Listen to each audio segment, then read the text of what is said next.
Hello friends, welcome to my channel, and today I am going to discuss about superconductivity. It was discovered by a Dutch physicist, Camerlingons.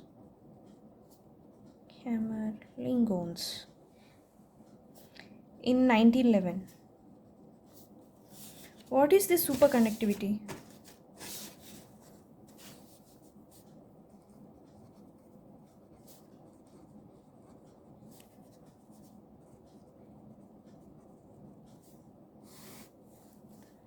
When the temperature of metal or an alloy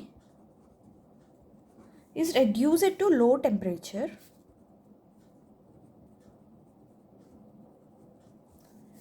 at constant magnetic field,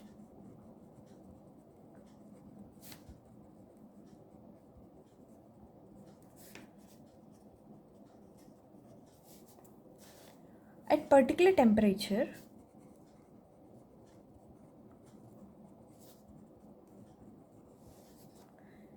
the resistivity of the material is suddenly falling to zero.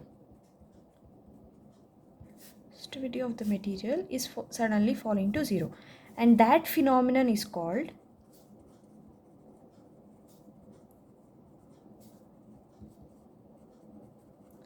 superconductivity.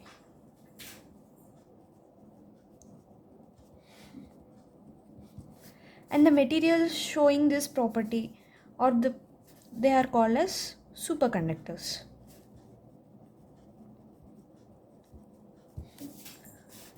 Now let us see the experimental setup.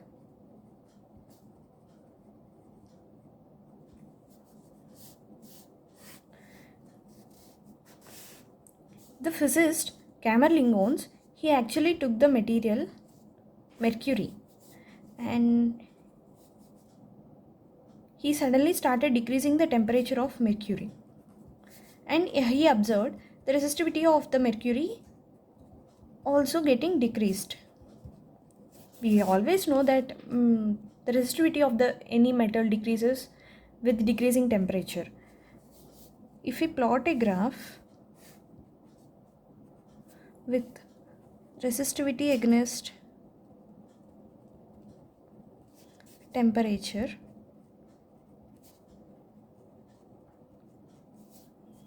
like he started decreasing the temperature of mercury, and he observed the resistivity also decreased, and at particular temperature he observed the resistivity of the mercury has suddenly fallen to zero at particular temperature of 4.12 Kelvin.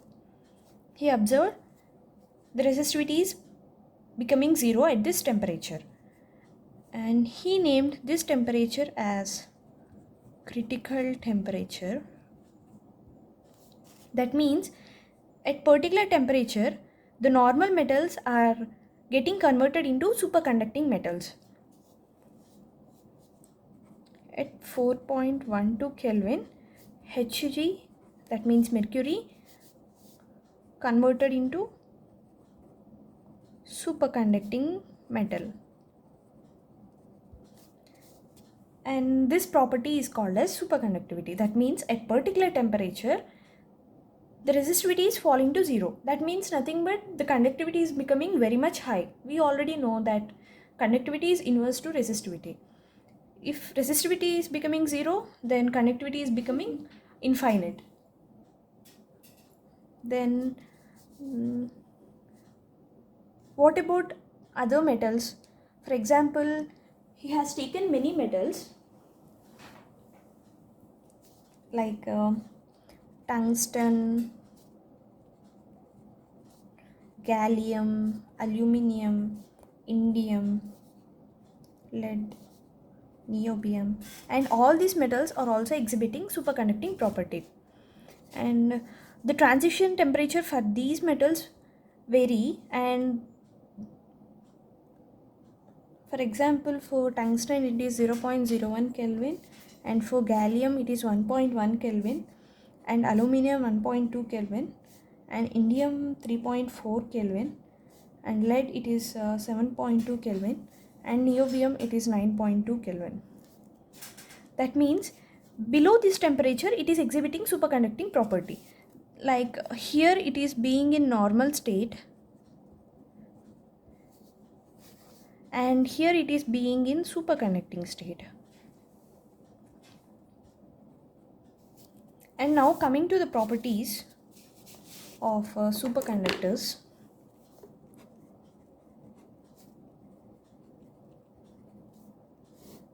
There are few properties of superconductors, like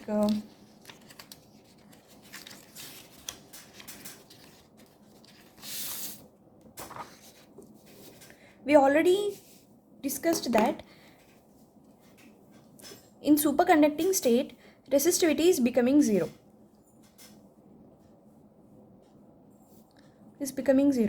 We already know, and conductivity is inversely proportional to resistivity.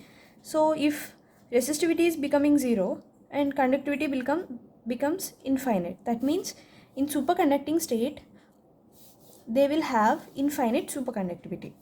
And the transition temperature of material varies from material to material, and we already have seen that the transition temperatures of many materials like this. And then the materials having small atomic masses and small atomic values are nothing but small atomic numbers. They are easily getting transited from normal state to superconducting state. And the valency electrons between 2 to 8, these are easily getting transitioned from normal state to superconducting state. They are easily getting transited. And then current persistence. And coming to this point, we already have seen that the conductivity is infinite. Conductivity is infinite means there is no resistance. And if we just send one pulse of current, like if we send one pulse of current, and if we switch off the current, and then that current is persisting for a long time, like infinite time, since there is no resistance, the current persistence is infinite. And then metals, we already know some metals which are conductors at low temperatures, which are conductors at normal temperatures. They are not getting transition from normal state to superconducting state. They are not getting transition. And then thermal properties, we know some thermal properties like Seebeck effect, Peltier effect, and Thomson effect.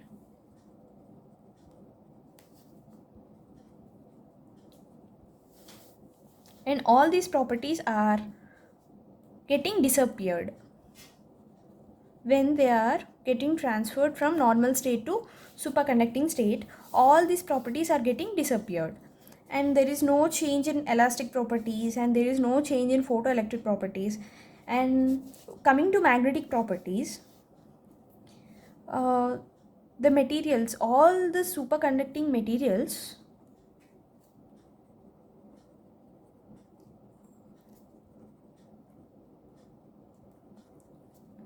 are diamagnetic in nature.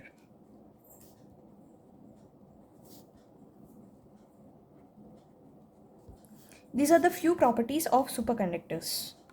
If we discuss about them again, the superconductors are having infinite conductivity, and the transition temperature varies from material to material. And the materials having small atomic masses and small atomic values, they are easily favorable to get converted into superconducting state. And the valency electrons between 2 to 8, they are easily getting converted to superconducting state. And then current persistence means if we are sending the current, like if we send a pulse of current and it is persisting for a long time, so we switch off the power. And then metals which are conductors at normal temperature, they are not getting converted into superconducting state. Thermal properties, and we already know some thermal properties like Seebeck effect, Peltier effect, and Thomson effect, and these are getting disappeared in superconducting state. And what about elastic properties and photoelectric properties? They are not getting changed. No change. And all the superconductors are being diamagnetic in nature. And these are about superconductors properties. And in next class we can discuss about Meissner effect and the types of superconductors. Thank you. If you like this video, please like, share and subscribe. Thank you.